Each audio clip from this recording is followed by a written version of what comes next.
दोस्तों, मैं अनूप वर्मा। मेरे YouTube channel Anoop study centre की ओर से आप लोग का बहुत बहुत स्वागत है। दोस्तों, आज हम लोग देखने वाले हैं जीव विज्ञान से संबंधित प्रश्नों को। जीव विज्ञान से संबंधित प्रश्नों को देखने वाले हैं, तो चलिए हम लोग बिना देर करते हुए सीधे प्रश्न की ओर आते हैं और देखते हैं। देखिए दोस्तों, आज पहला क्वेश्चन क्या है आज का। मांसपेशियों में किस अम्ल के एकत्रित होने से थकावट आती है। बताना है कि मांसपेशियों में किस अम्ल को इकट्ठा होने से मांसपेशियों में थकावट आती है। तो उसका आंसर हो जाएगा लैक्टिक अम्ल। लैक्टिक अम्ल के कारण मांसपेशियों में थकावट आती है।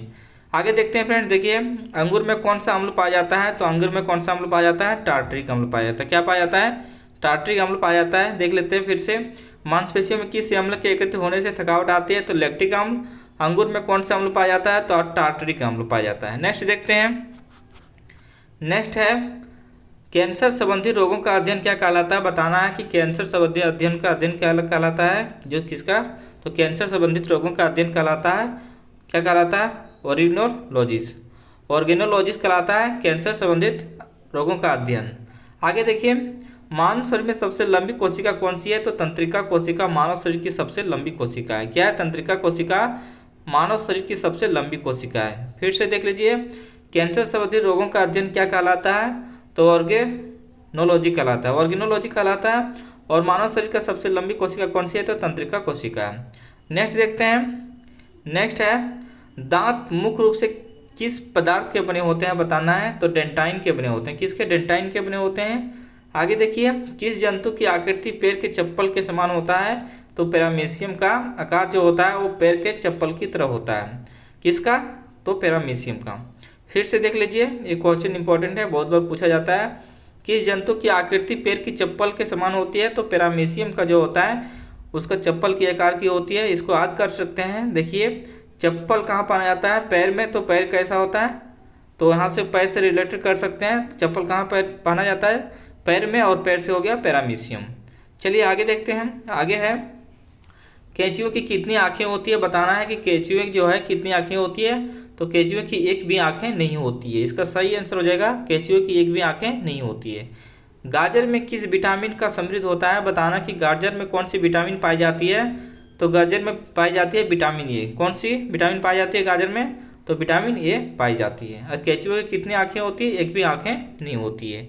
और केंचुए को किसान का मित्र कहा जाता है, क्योंकि ये मिट्टी की उर्वरक को बढ़ाता है, इसलिए केंचुए को किसान का मित्र माना जाता है। और गाजर में कौन से विटामिन पाई जाती है, तो विटामिन ए पाई जाती है। आगे देखते हैं।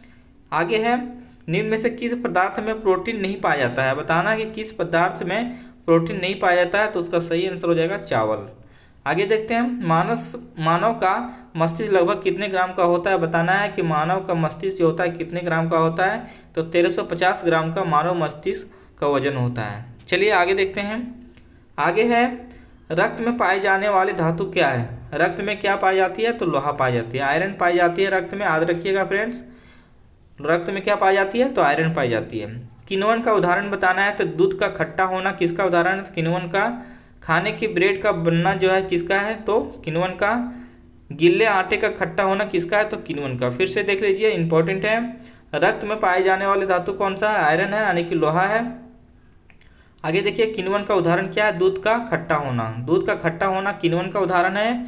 खाने की ब्रेड का बनना किसका, किण्वन का उदाहरण है। गिल्ले आटे का खट्टा होना, ये सब किण्वन का उदाहरण है। आगे देखते हैं। आगे है, निम्न में से कौन सा आहार मानव शरीर में नए ऊतकों की वृद्धि के लिए पोषक तत्व प्रदान करता है। बताना है कि कौन सा आहार मानव शरीर में नए ऊतकों की वृद्धि के लिए पोषक तत्व प्रदान करता है। तो वह पनीर। क्या है, पनीर इसका सही आंसर हो जाएगा।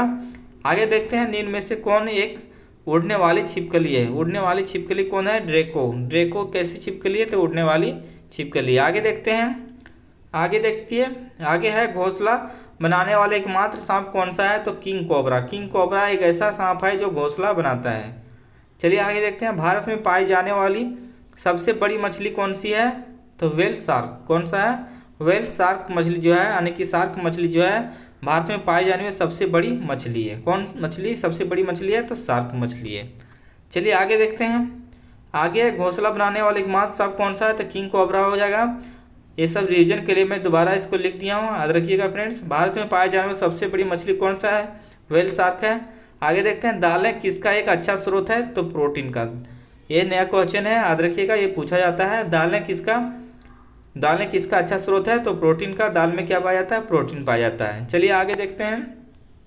आगे देखिए, फिर रिपीट कर दिए ताकि ज़्यादा से ज़्यादा याद रहे। दाल किसका एक अच्छा स्रोत है? तो प्रोटीन का है। देसी घी में से सुगंध क्यों आती है? किसके कारण से सुगंध आती है? तो डायसीटिल के कारण से होती है। किसके? डायसीटिल के कारण से देसी घी में सुगंध आती है। चलिए आगे देखिए। आगे है, इंद्रधनुष में किस रंग का विक्षेपण अधिक होता है? तो लाल रंग का विक्षेपण अधिक होता है।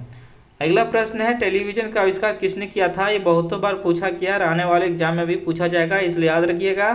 टेलीविजन का आविष्कार किया है जे एल बेयर्ड ने। किसने? जे एल बेयर्ड ने। यह क्वेश्चन बहुत इंपॉर्टेंट है। टेलीविजन का आविष्कार किसने किया है? तो जे एल बेयर्ड ने किया है। चलिए आगे देखते हैं। आगे है, हीरा चमकदार क्यों दिखाई देता है? बताना है। तो सामूहिक आंतरिक परावर्तन के कारण से, पूर्ण आंतरिक परावर्तन के कारण से हीरा चमकदार दिखाई देता है। इसका सही आंसर हो जाएगा पूर्ण आंतरिक परावर्तन, यानी कि सामूहिक आंतरिक परावर्तन के कारण से हीरा चमकदार दिखाई देता है। गोबर गैस में मुख्य रूप से क्या पाया जाता है? तो ये मीथेन। बहुतों बार पूछा गया प्रश्न है और आने वाले एग्जाम में भी पूछा जाएगा। ये दोनों प्रश्न फिर से देख लीजिए।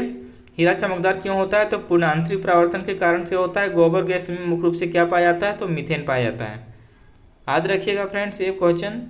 आगे देखते हैं, दूध की शुद्धता का मापने वाले यंत्र को क्या कहते हैं? लैक्टोमीटर से दूध की शुद्धता को नापा जाता है। किससे? लैक्टोमीटर से दूध की शुद्धता को नापा जाता है। याद रखिएगा।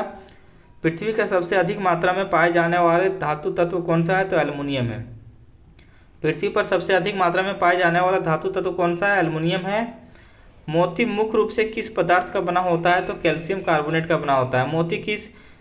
मोती मुख्य रूप से किस पदार्थ का बना होता है? तो कैल्शियम कार्बोनेट का बना होता है। फिर से देख लीजिए ये प्रश्न को।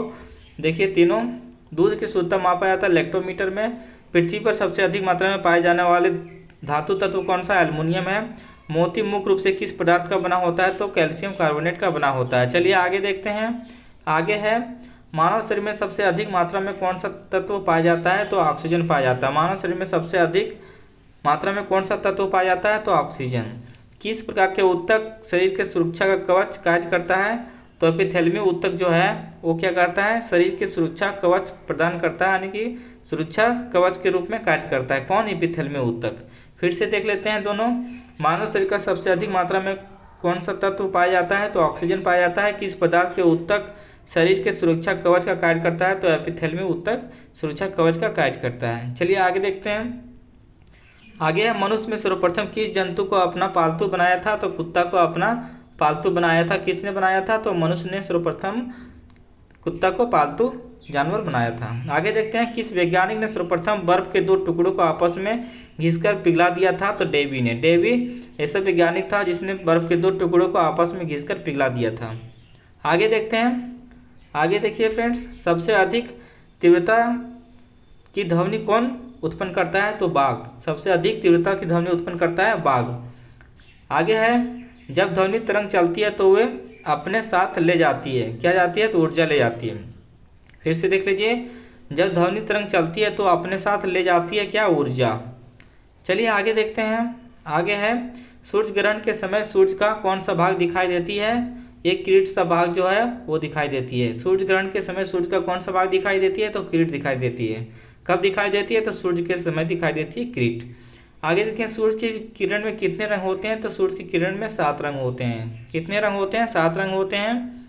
आगे देखते हैं, टाइपराइटर यानी कि टंकन मशीन के आविष्कारक कौन है? तो बताना है सॉल्स है। कौन है? सॉल्स जो हैं, सॉल्स साइंटिस्ट है जो टाइपराइटर का आविष्कारक किए थे। देखिए, सिरका को लैटिन भाषा में क्या कहा जाता है? तो एसीटम कहा जाता है। सिरका को लैटिन भाषा में क्या कहा जाता है? एसीटम कहा जाता है। आगे देखते हैं। आगे है, कपड़ों से जंग के धब्बे हटाने के लिए प्रयोग किया जाता है क्या? ऑक्जेलिक अम्ल का प्रयोग किया जाता है। कपड़े में जंग और धब्बा अगर हटाना है तो किसका प्रयोग किया जाता है? तो ऑक्जेलिक अम्ल का प्रयोग किया जाता है। गन्ने में लाल सड़न रोग किसके कारण से उत्पन्न होता है? कवकों के द्वारा होता है। गन्ने में लाल सड़न रोग किसके कारण उत्पन्न होता है? तो कवकों के कारण से उत्पन्न होता है। फिर से देख लीजिए, इंपॉर्टेंट है। कपड़ों में जंग के धब्बे हटाने के लिए किसका प्रयोग किया जाता है? तो ऑक्जेलिक अम्ल का प्रयोग किया जाता है। गन्ने में लाल सड़न रोग किसके कारण से होता है? तो कवकों के द्वारा। पूछा जाता है कि लाल सड़न रोग किसमें होता है? तो गन्ना में। यहाँ से 2-3 प्रश्न बनेंगे आपके, देख लीजिए। लाल सड़न रोग किसमें होता है? गन्ना में। और गन्ने में लाल सड़न रोग किसके कारण से होता है? तो कवकों के द्वारा होता है। चलिए आगे देखते हैं। आगे है, आम का वास्तविक नाम क्या है? तो मैग्नीफेरा इंडिका है। क्या है? मैग्नीफेरा, मैंगो होता है ना आम, तो मैंगो से ही बना है मैग्नीफेरा इंडिका। देख लीजिए फ्रेंड्स, फिर से इम्पोर्टेंट है ये। आम का वास्तविक नाम क्या है? मैग्नीफेरा। आम का क्या होता है? मैंगो। मैंगो से ही बना है मैग्नीफेरा इंडिका, इसलिए याद रखिएगा उसी से रिलेटेड करके। आम का वास्तविक नाम क्या है? तो Mangifera indica. Coffee coffee powder के साथ मिलाए जाने वाला चिकोरी चूर्ण प्राप्त होता है कहाँ से? जड़ों से। कॉफ़ी पाउडर के साथ मिलाए जाने वाला चिकोरी चूर्ण प्राप्त कहाँ से होती है? तो जड़ों से होती है। विटामिन सी का सबसे अच्छा स्रोत क्या है? तो आंवला। विटामिन सी का सबसे अच्छा स्रोत क्या है?